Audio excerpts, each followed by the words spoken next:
Hey guys, this is Yoda. In this video, we'll talk about some of the changes I've made to my Endgame Meiko setup, what gem nodes you should be going for, and what tier sets to play.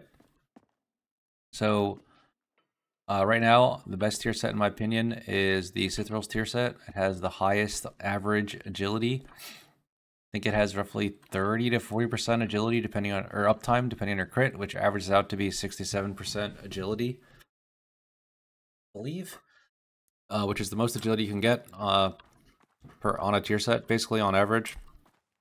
Previously, I was using the Wraith side set.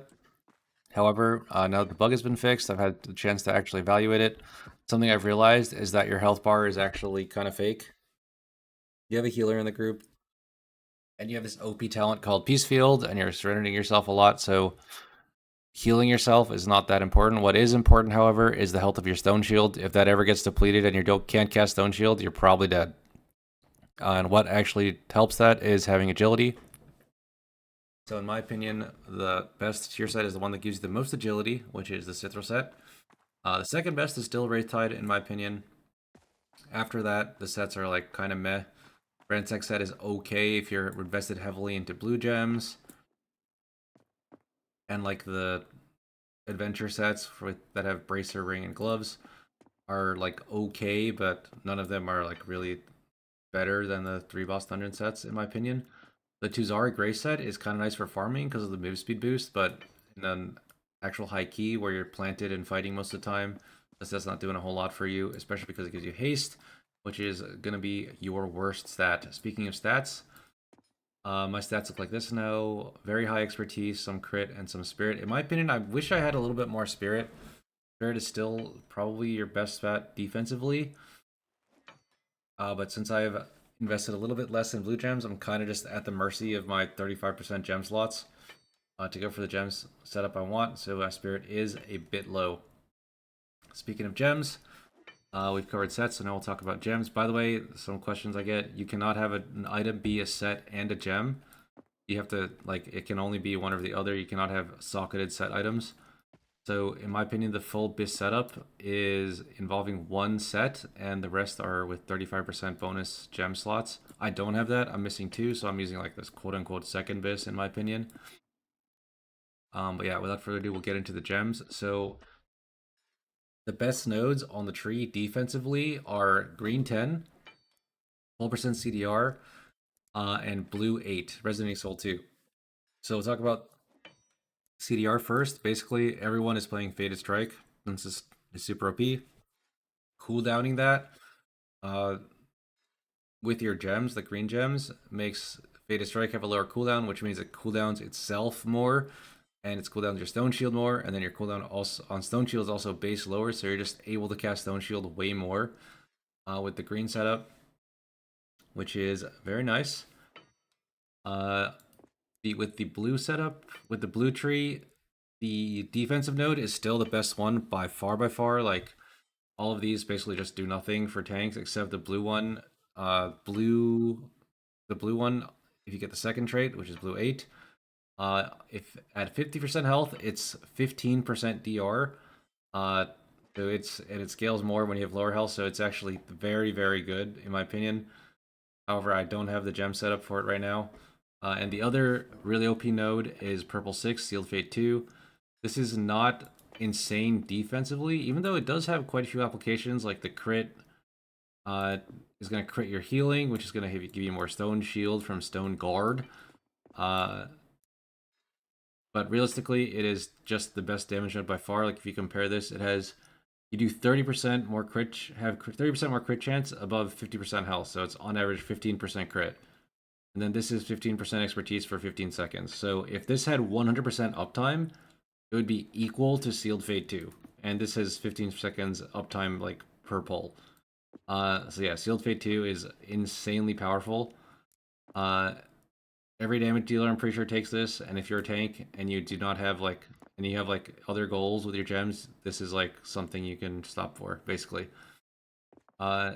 If you do have full 35% gem slots, every slot is 35 except your one, like your two tier slot items, then you can drop Sealed Fate 2, which is purple 6, to get blue 8 and green 10, which in my opinion is actually the best setup because you have the two best defensive nodes. You drop a little bit of damage, but whatever. If you don't have full perfect 35s like me, then you can go for purple 6 and blue 3, green 10. And if your gems really suck, like you really don't have any 35 percenters, then you can drop your set and just wear sockets in every piece of gear if you have that. And go for blue 8, green 10 again, or blue 9, green 10. I think I'm capable of that. If you're just starting out and you don't have all the gems possible, I would prioritize blue 3, and then blue 8, and then green 10. That would be my priorities if you're just like setting up your first few gems. Just so you can survive the keys, and then like worry about purple 6 later when you have enough gems to like actually branch out. So that's the gem setup and the sets. Next, we will discuss your weapon. So obviously, you're going to use Fist of Fate. No other weapon comes remotely close. Dark Frost Talon is like okay on certain trash bowls, but then like it's useless on boss. So and it does way less damage, so not worth considering in my opinion. Fist of Fate is your best weapon. Your best weapon traits are, in my opinion, what I'm showing here. This is, in my opinion, your best setup. Inspired Allegiance is OP. It's BIS for literally every class in the game. It cooldown reductions your weapon. And we also have the green trait, so every cooldown reduction is cooldowning it by even more. First Man Standing is BIS for Meiko because the start of the pull is really hard. Hidden Power, I'm not sure, 100% sure is the best one, the best other hero talent. I think they're heroic trait. I think they're all pretty equal. The Spirit one is probably nice, but this one is fine.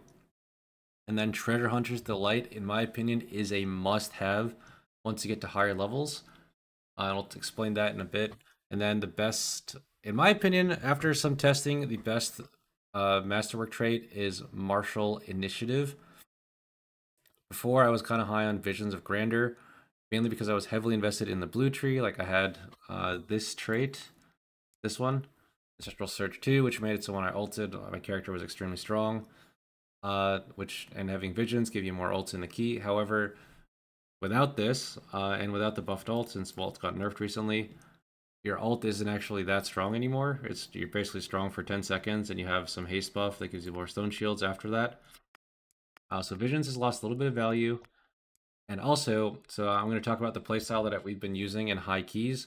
Basically, once we got to higher keys, my stone shield was not lasting for the entire pull. So the strategy we started using is making sure, like on top of playing the Meiko rotation properly, I need to have a DR rotation.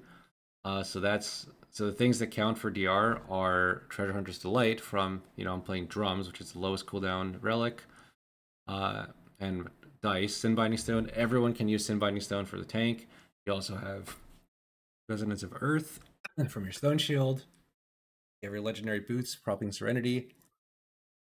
And with Martial Initiative, using your weapon itself gives you 10% main stat and 15% damage reduction. 10% main stat makes your Stone Shield bigger, and it makes your just stronger in general. So this is actually a pretty strong DR. Basically, it's just another layer that you can add to your defensives, which you wouldn't have otherwise. Brave Machinations is also fine in this slot. I would say Martial and Brave are probably the two best, and then Visions is third, and then Amethyst probably fourth, but that's like, I haven't tested it that much. But that's just my best guess at the moment. I do really like Martial Initiative after testing it a bit. But yeah, that is the full setup, I believe. Kind of covered everything, I think. So yeah, that's it for the video. Thank you all for watching. Peace out.